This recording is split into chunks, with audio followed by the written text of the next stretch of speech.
Hello and welcome to the heliosblog. My name is Helios. Today we're going to talk about subcommunication. Many men struggle with the concept we're going to talk about today. Men talk about relaying information.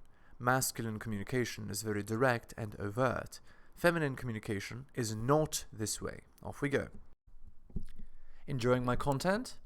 Check out my blog at heliosblog.com. On YouTube, you can support me by liking and subscribing.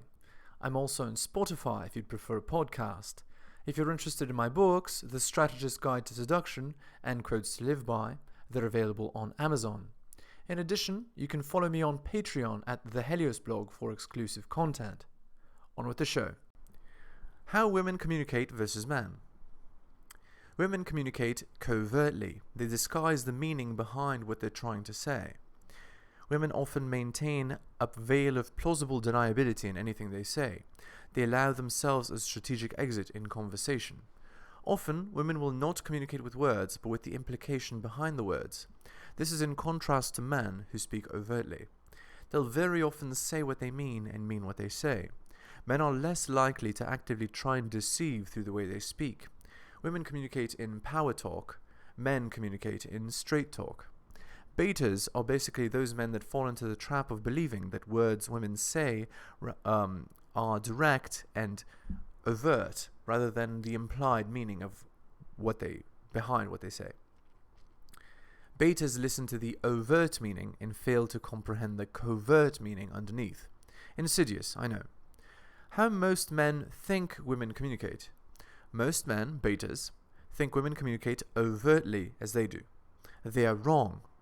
Women do not communicate overtly. They speak a different language than men do oftentimes, which veils the true meaning behind nice words. Here are some examples of things women say that men don't. Men would prefer the overt, direct translation to saying veiled things like this. Number 1. I love you, but I'm not in love with you. Number 2. Don't ever change. Number 3. Let's just be friends. Number 4. He's a nice guy. Number 5. He'll make some girl very happy one day. If you believe that women communicate overtly, you have your head up your ass and need to learn what women are really like. Once you understand what women are really saying, you'll be amazed at the difference. What women are actually saying. I'm going to take the above examples and translate them for you so you can understand what women are really saying when they say the things above. Watch the difference. So, if a woman says, I love you but I'm not in love with you, what it actually means is I'm not sexually attracted to you. If they say don't ever change, what they mean is don't stop being a beta. If they say let's just be friends, what they mean is I'm not sexually attracted to you, but I like your attention. If they say he's a nice guy, what they're actually saying is he's a loser. If they say he'll make some girl very happy one day, what they mean is he'll be a great bailout for a girl someday. If you fall into the trap of believing that women speak overtly, you're going to have a bad time. Women often use statements like these to trick betas into bad deals or into false beliefs, for the benefit of Team Woman, of course.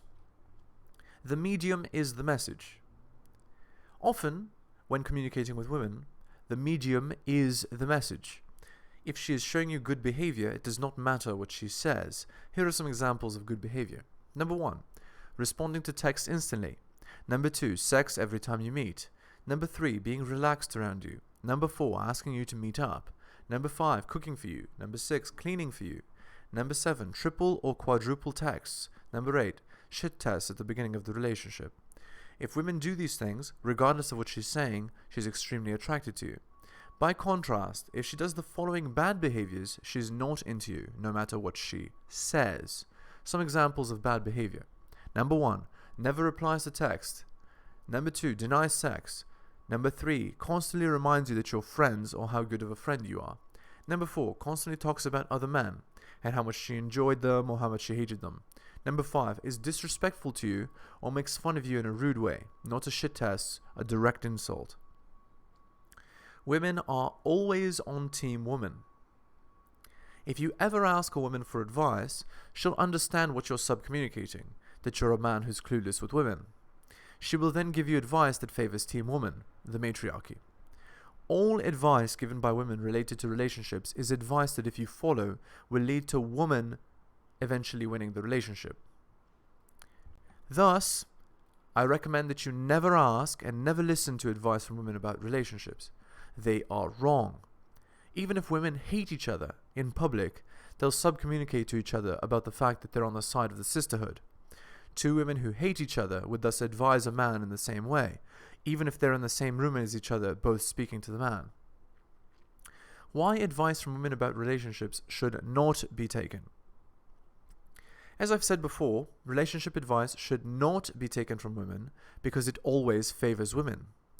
They will never give you advice on how to seduce them, only advice on how to be a good butler or slave. Funnily enough, if you do the opposite of what women tell you for advice, often it's correct. If your mom says you should buy your girlfriend flowers, for example, you should do the opposite. You should not have a girlfriend, and with that girl that you're seeing in a different arrangement to a long-term relationship, you should never buy her any kind of gift, including flowers. If your mom says you should do nice things for your girl, if you do the opposite and expect her to do nice things for you, it's correct. If your mom tells you should be nice to women, doing the opposite, not kissing a girl's ass, is correct. Power games. Women play power games with men. They play them through subcommunication. Most of women's subcommunication boils down to this question: are you alpha enough to resist this test? If you resist, you pass. If you agree, you fail. The power games do stop or slow down if a woman sees you as her alpha. If at any point in your relationship the power games start again, it means that you did something to trigger her hypergamous detector for betas. She'll subcommunicate what she thinks through starting the shit tests again. The medium is the message, don't forget that. Conclusion. With women, communication is subcommunication. Women often communicate indirectly through their actions rather than through their words. Betas believe that women communicate overtly and get manipulated as a result. You need to listen to women's behaviors in subcommunication rather than what she says on the surface. Try it and see your results soar.